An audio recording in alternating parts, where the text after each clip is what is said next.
Док, погодите.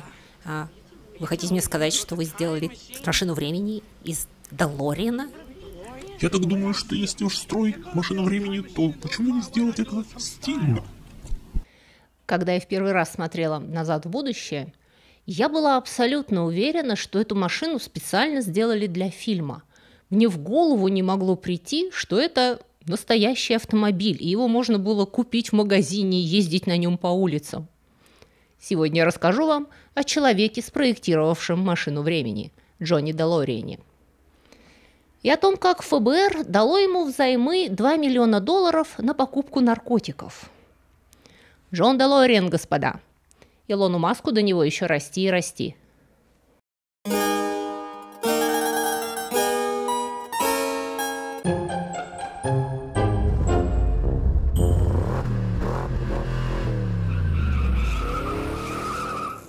До сих пор, слыша «Детройт», люди представляют себе автомобили.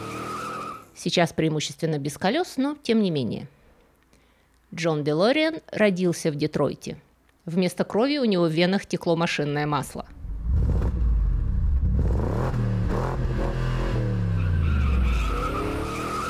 Он был старшим из 4 сыновей Захарии и Катрин Делориан, иммигрантов из Австро-Венгрии.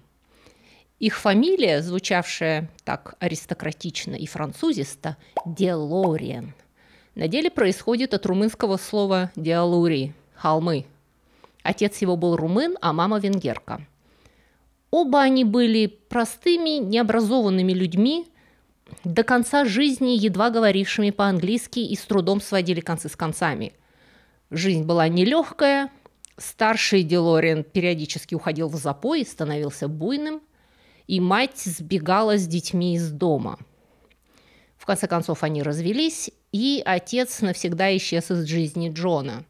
Он становится старшим мужчиной в семье. Джон был способным мальчиком, и он был одним из тех, кто получил хорошее образование благодаря талантам и прилежанию, и вопреки своему происхождению. Закончив среднюю школу с отличием, он получает за свои академические успехи стипендию в технологическом институте Лоуренса. Вы, скорее всего, не слышали это название, но этот небольшой колледж выпустил несколько лучших инженеров автомобильной промышленности США. Потом была Вторая мировая война. В 1941 году Джону было 16, 18 он пошел в армию. Через 3 года он вернулся живым и невредимым и нашел свою мать и братьев, едва сводящих концы с концами. Поэтому он не сразу вернулся в колледж, а некоторое время работал, чтобы помочь семье. Но он вернется к учебе и в 1948 году получит степень инженера. Все время учебы он будет подрабатывать в автомастерских. Джон с детства любил автомобили и точно знал, чем он хочет заниматься, когда вырастет. После выпуска он устроился на стажировку на завод «Крайслер». Там в те годы была такая неотрывная от производства программа повышения квалификации – Инженерный институт Крайслера. И Джон окончит его и получит магистерскую степень по специальности автомобилестроения. А по вечерам он еще будет посещать бизнес-школу и вдобавок получит MBA. Из сына полуграмотных иммигрантов, перебивавшихся на самых низкооплачиваемых работах, он превратится в блестящего молодого инженера, за которого начнут конкурировать работодатели. Паккард переманит его у Крайслера. Его первая зарплата будет $14 тысяч в год, что эквивалентно 153 тысячам на современные деньги. В 28 лет Джон Делориан станет образцовым примером осуществления американской мечты, того, что образование и трудолюбие открывают вам дорогу в жизнь. Неважно, где была ваша начальная точка. Когда Делориан начал работать в Паккарде, эта компания, откровенно говоря, здорово отставала от требований рынка. Рынок автомобилей после войны изменился. Средний класс в США резко начинает богатеть.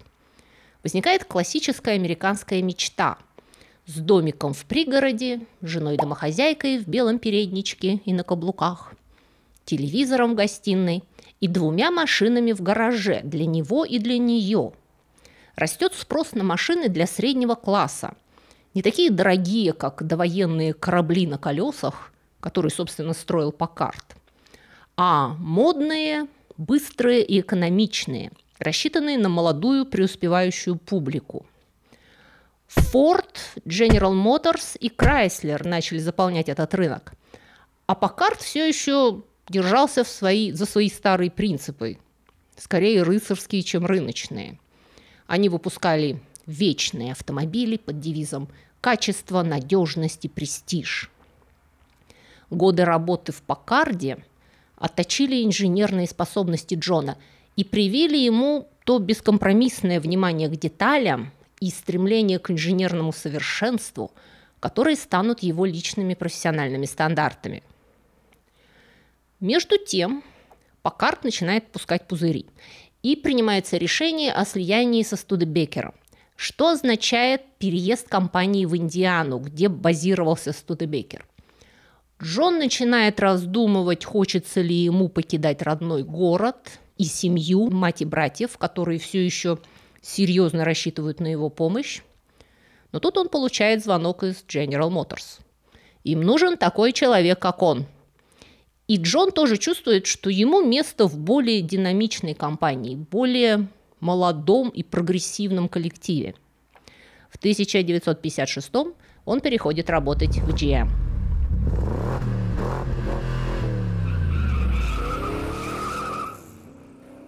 General Motors – это не один завод, это корпорация, объединяющая несколько брендов, дивизионов. И Делориан становится помощником главного инженера в Понтиаке. Это одно из подразделений GM. Ему 31 год, его начальнику 42. И эта молодая команда начинает превращать Понтиак в легенду. После Второй мировой войны в странах Первого мира начинает разрастаться молодежная культура.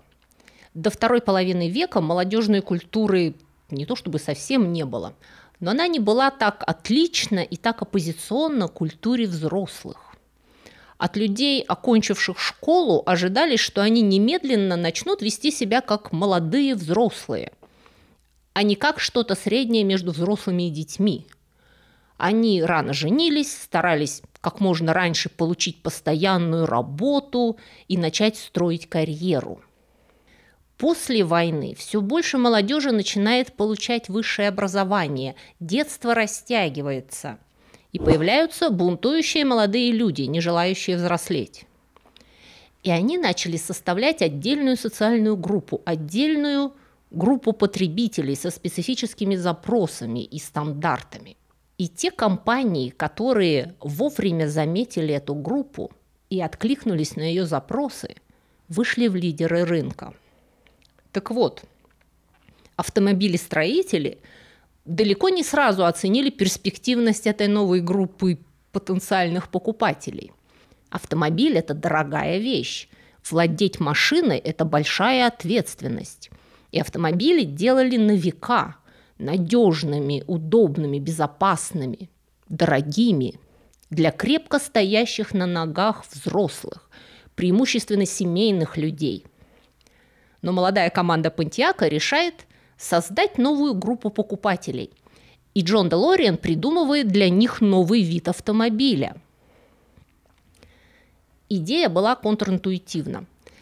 Давайте возьмем кузов от нашей самой дешевой малолитражки и поставим в него самый мощный двигатель, который мы найдем. И если этого хомячка не разорвет на куски, это будет идеальная машина для свободных молодых мужчин, которые любят риск, любят скорость, но не могут позволить себе купить действительно крутую спортивную тачку. Так появился Pontiac GTO. Первая muscle car. Тогда их еще называли суперкар, и это название нам даже понятно – супермашина. Мощные двухдверные спортивные автомобили для города. Они были недорогими, кошмарно жрали бензин, но бензин тогда стоил копейки. плохо управлялись, тормозили вечность, но в них можно было так классно с ревом и дымом гонять по дну высохших бетонированных каналов и по загородным автострадам, и подбирать девчонок после школы. Это был невероятный успех. Появился принципиально новый класс машин, который начал немедленно заполняться другими моделями, в том числе других производителей, как Ford Mustang, например. И это был первый профессиональный успех Делориана. Не просто как способного инженера, а он почти единолично все это придумал, посчитал, начертил и вывел в производство, но и как глобально мыслящего маркетолога и стратега, понимающего покупателя и способного предугадывать его нужды. И за это он был назначен главой всего подразделения Pontiac. В 40 лет Делориан побил рекорд самого молодого руководителя дивизиона GM, и он был полон решимости идти дальше. Несмотря на то, что доходы General Motors в целом падали, Pontiac оставался высокоприбыльным под его руководством. И через 4 года он снова получил повышение. На этот раз ему предложили возглавить флагманский бренд General Motors – Chevrolet.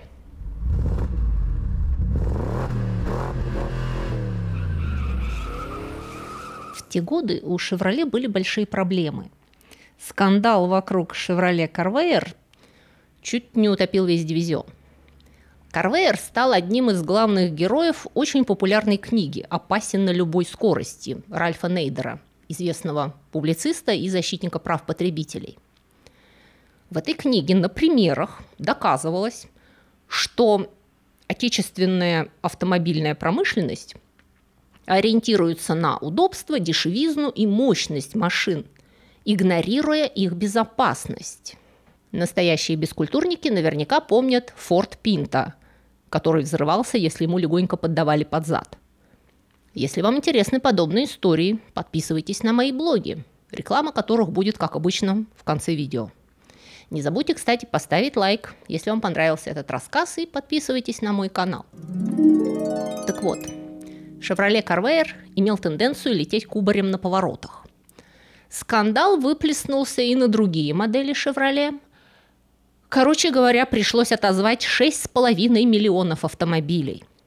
В результате финансы пели романсы, выпуск новых моделей сильно отставал, и руководству нужен был человек достаточно отважный и энергичный, который вытащил бы Chevrolet из печального места. И Джон это сделает. Под его руководством продажи Chevrolet достигли рекордного уровня, и одно только его подразделение почти сравнялось с продажами со всей компанией Ford. И где-то в этот момент Джон начинает резко меняться. Он почувствовал вкус славы и денег. К этому времени его годовой оклад был эквивалентен $1,5 миллиона на современные деньги, а ежегодные бонусы утраивали его доход. Он начал наслаждаться свободой и известностью и часто выступать публично. Он формировал имидж бунтаря и бизнесмена нового типа. Он стал своим в Голливуде, не сходил со страниц глянцевых журналов и с экрана телевидения и стал полноценной иконой поп-культуры, что для тогдашних бизнесменов высокого полета было еще совершенно нетипично. Люди его положения носили темные костюмы тройки, держались в тени и исповедовали традиционные семейные ценности. Делориан одевался и причесывался, как ведущий ток-шоу, бегал по утрам трусцой с голым торсом и качал железо. Он развелся с первой женой и начал жениться на красавицах-моделях. Он также спрямил свой вздернутый нос и нарастил просто инопланетный подбородок. Нас несчастье. Перебили всех говорунов. Это сделал он. Он был 1,95 м ростом, очень импозантный, с копной сначала угольно-черных, а потом быстро ставших серебряными волос, элегантный, самоуверенный, не стеснявшийся критиковать всех подряд, Публика его обожала, руководство компании от него натурально тошнило, но у него были результаты. Все были уверены, что не за горами день, когда Делориан станет президентом GM. И вдруг 2 апреля 1973 года Джон неожиданно объявил, что он увольняется, потому что он хочет сосредоточиться на своем личном проекте. Ходили ли тогда слухи, что его уволили? Ходили.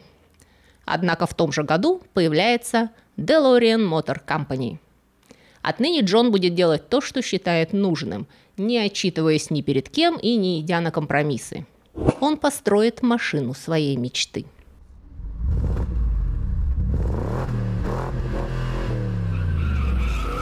Джон Делориан решил выпустить машину для будущего. Экономичную, экологичную и вневременную. В противовес тогдашним американским машинам, огромным, пожиравшим горючее, как будто им за это зарплату платят, и периодически убивавшим пассажиров, он спроектирует элегантную, суперэкономичную двухдверку, оснащенную всеми системами безопасности, доступными в те годы, включая новейшее изобретение – подушки безопасности. Ее двери будут не распахиваться обычным образом, а подниматься вверх, как крылья чайки. А корпус будет сделан из некрашенной нержавеющей стали. Это будет серебряная пуля с крыльями. По цене машина предполагалась недешевой, 12 тысяч американских долларов, теми деньгами, примерно 60 тысяч на нынешние. Но она должна была служить вам вечно. На стальной нержавеющий корпус давали 25-летнюю фабричную гарантию. А вся внутренность была создана не кем попало, а Делорианом, человеком, прославленным своей бескомпромиссностью, когда дело касалось качества. Дизайн же машины был разработан легендарным итальянцем Джорджетто Джорджаро. В октябре 1976 года был построен первый прототип, и он был великолепен. Модель назвали DMC-12. 12 – это цена, а DMC – аббревиатура DeLorean Motor Company. Оставалось начать производство. Но чтобы начать выпускать такую машину, требовался огромный начальный капитал, которого у самого Джона не было. И DeLorean начинает искать возможности крупного государственного финансирования. Ему не обязательно строить завод в Америке. Он готов построить его там, где у людей нет работы, и местное правительство будет радо привлечь крупного работодателя с займами и грантами. В Пуэрто-Рико, например. Это был вариант. Но когда в конце концов, после нескольких месяцев поисков и переговоров, DeLorean объявляет, где он будет строить свой завод, у всех челюсти отвисли.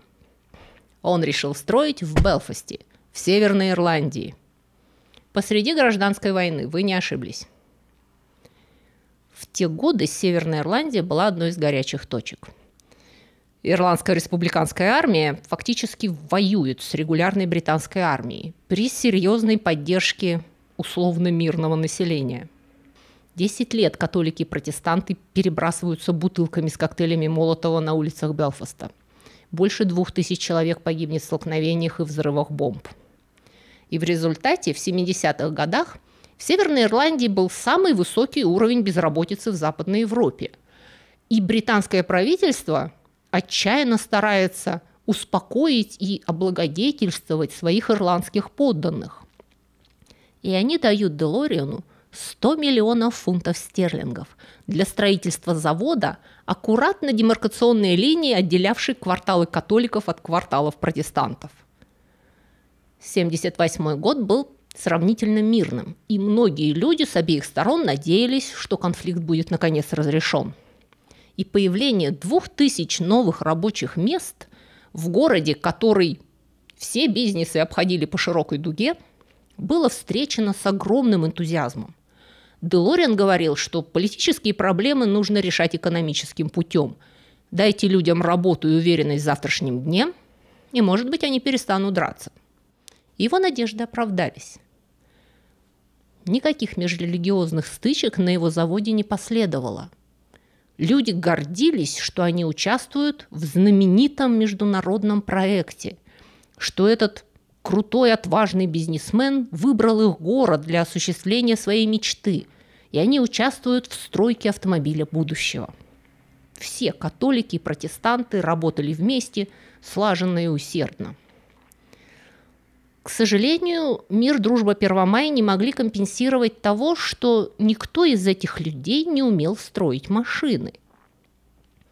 И возникающие производственные проблемы скоро поставят весь проект под риск.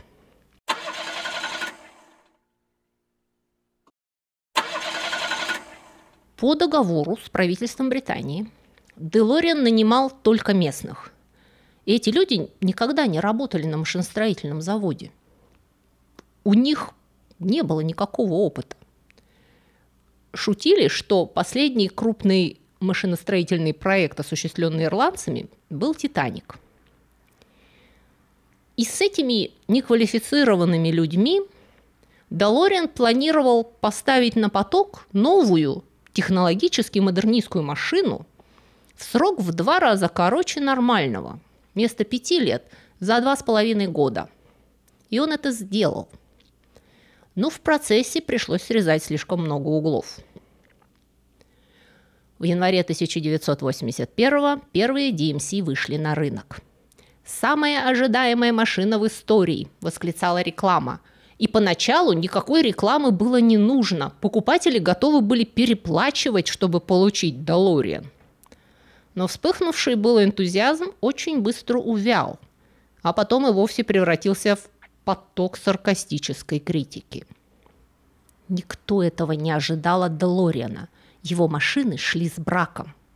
Двери не открывались, окна не открывались, мотор перегревался, двигатель не стартовал с первого раза, а когда он наконец заводился, обнаруживалось, что серебряная пуля не желает разгоняться больше, чем до 109 миль в час. И не то, чтобы вам часто приходится разгоняться до 109 миль в час, но она же с 0 до 60 разгонялась больше, чем 10 секунд, в то время как, к примеру, тогдашний корвет разгонялся за 8. Многие, очень многие крутые характеристики, которые были у прототипа Делориана, в поточной серии просто исчезли. Не было в них ни обещанных подушек безопасности, ни новых шасси, а вместо супермощного двигателя там стоял вольвовский V6, то есть тот же самый двигатель, что вот у этого красавца. И многие покупатели начали спрашивать, а где, собственно, тот крутой спортивный автомобиль, что был нам обещан? Даже его дизайн теперь вызвал критику.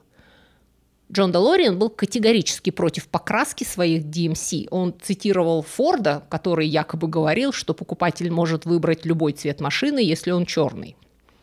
Все Делорианы были натурального цвета полированной нержавейки. И те из вас, кто являются счастливыми обладателями бытовой техники и серебристого металла, знают, что на них виден каждый отпечаток пальца. Так что Делорианы быстро превращались из серебряной пули в захватанный холодильник и двигались примерно с той же прытью. А еще был вопрос цены. Вместо обещанных 12 тысяч DMC-12 продавалось за 25. При этом тот же корвет стоил 16. И оставлял Делориан нюхать выхлоп на каждом перекрестке. А в стране как раз случилась очередная рецессия. Денег у людей не было. И тут Делориан решает выпустить на рынок машину подороже, у которой периодически заедают футуристические двери. И ездит она не очень быстро. К февралю 1982 года более половины из примерно 7 тысяч произведенных на тот момент Делорианов остались нераспроданными. Долг компании составил $175 миллионов. И в этот момент разражается катастрофа.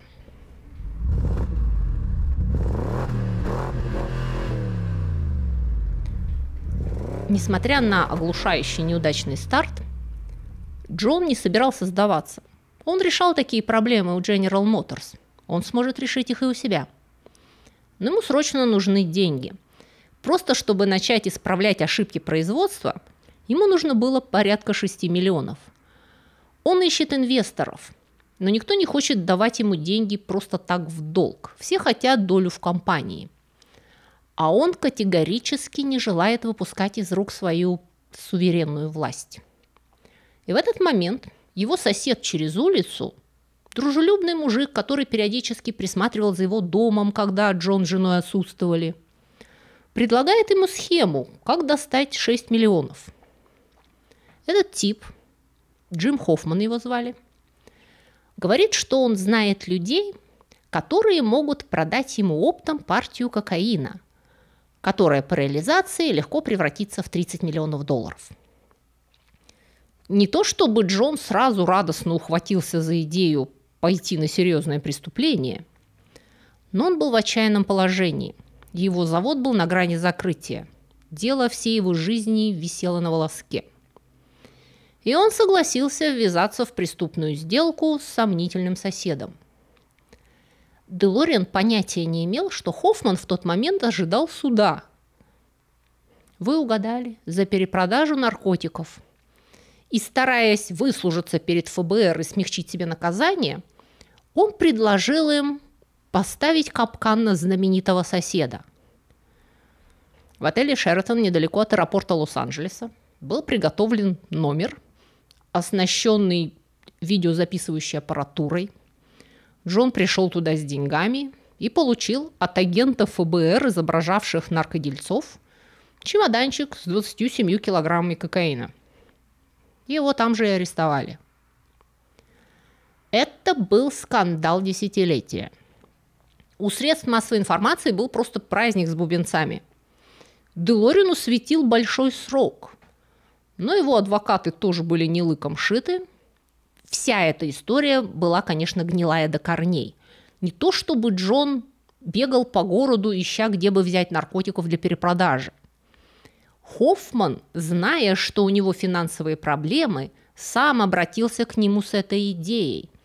Причем он это делал тоже не по своей воле от корысти, а с полнейшего согласия и поощрения ФБР.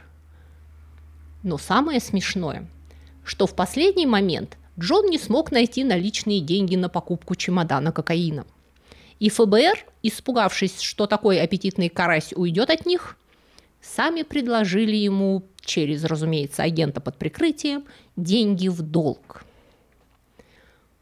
То есть Делориана взяли, когда он покупал наркотики у агента ФБР на деньги ФБР по инициативе информатора ФБР.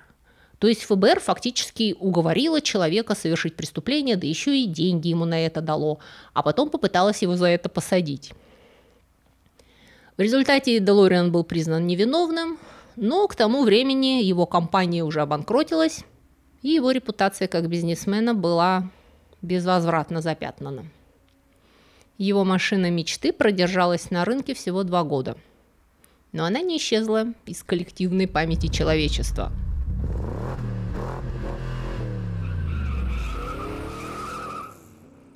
В 1980 году сценарист Боб Гейл и режиссер Роберт Земекис отчаянно нуждались в успешном проекте после нескольких неудач подряд. Они хотели снять веселый фильм о путешествиях во времени. Гейл однажды случайно наткнулся на школьный дневник своего отца. И он задался вопросом, а были бы он и его отец друзьями, если бы они вместе учились в школе? Вот бы вернуться в то время и проверить. Он поделился этой идеей с Земекисом, и тот в ответ вспомнил, что в историях, которые его мама рассказывала о своей юности, часто концы не сходились с концами. И он бы тоже был не против прыгнуть в прошлое и узнать, что же там было на самом деле. И так они задумали фильм «Назад в будущее». Сначала они хотели использовать под машину времени обыкновенный холодильник, но стали беспокоиться, что впечатлительные дети начнут в подражании героям залазить в холодильники, и кто-нибудь там обязательно застрянет. Поэтому они решили сделать в прямом смысле слова машину времени и построить ее из Делориана, потому что из-за его внешнего вида и особенно дверей в виде крыльев чайки эта машина показалась бы людям из 50-х годов каким-то инопланетным НЛО. Компания Ford, узнав об этом, предложила $75 тысяч, если создатели фильма используют вместо Делориана их Ford Mustang. Но Гейл ответил: Док Браун не будет ездить на хреновом Мустанге. В 1985 году, когда снимался фильм, Делорианы уже нигде не продавались. Их пришлось покупать у коллекционера. Всего для фильма было переделано 3 машины. Одна для трюков, одна для спецэффектов и одна для крупных планов со всеми вот этими фантастическими деталями. Что вы думаете? Съемочная группа задолбалась с этими Делорианами, потому что они постоянно ломались.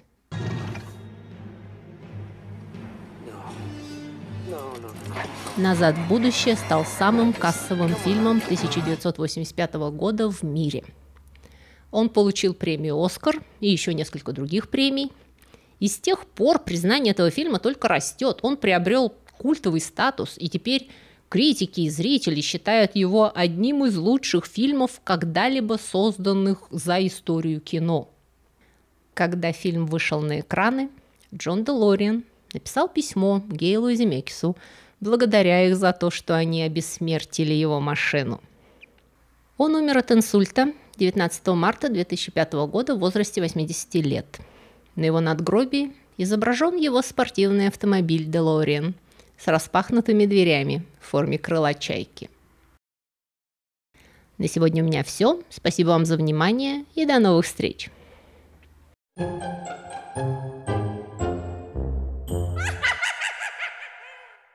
Друзья мои, если вы скучаете между субботами и хотели бы больше и чаще узнавать всякие интересности, касающиеся истории культуры, и особенно истории бескультурья, то вы можете подписаться на мой блог на Бусти или Патреоне. Эти 2 блога абсолютно одинаковые, я там пишу одно и то же. Просто Бусти умеет принимать оплату российскими платежными средствами, а Patreon принимает разные международные кредитные карточки. И на этих блогах я почти каждый день публикую занимательные рассказы с картинками. Это на 1-м уровне подписки. А на 2-м уровне вы еще получите доступ к дополнительным коротким видео. Кроме того, если вам не нравится вся эта реклама, которую в вашей стране вставляет в мои видео YouTube, это еще одна причина подписаться на блоги, потому что там я размещаю субботние видео без рекламы. И на 15 минут раньше, чем на YouTube. Это для тех, кто к субботе конкретно соскучился. Еще один немаловажный ништяк для подписчиков – это возможность бесплатно скачивать мои художественные книги. Ссылку на онлайновый магазин, где вы можете их купить, я, кстати, тоже размещу внизу в описании. И последнее, но не по важности, причина подписаться на мой блог – вы тем самым поддерживаете этот канал и даете мне возможность все мое рабочее время посвящать вам. На сегодня у меня все. Всего вам доброго и до скорых встреч!